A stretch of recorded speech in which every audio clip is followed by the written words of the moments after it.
everyone, this is Tim from Your Sex Tech. Today in this video, I'm going to show you how to check the battery life on your PlayStation 4 controller. This is really easy to do.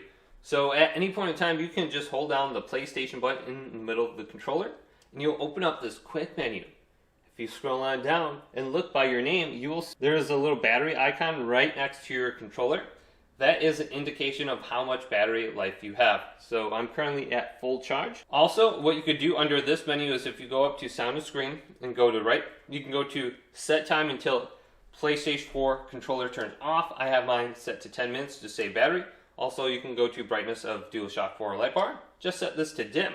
Then you'll save a little bit more battery life. So hopefully this video did indeed help you out. Leave it a big thumbs up and subscribe to my channel down below for more tech videos coming up next on Your 6 Tech.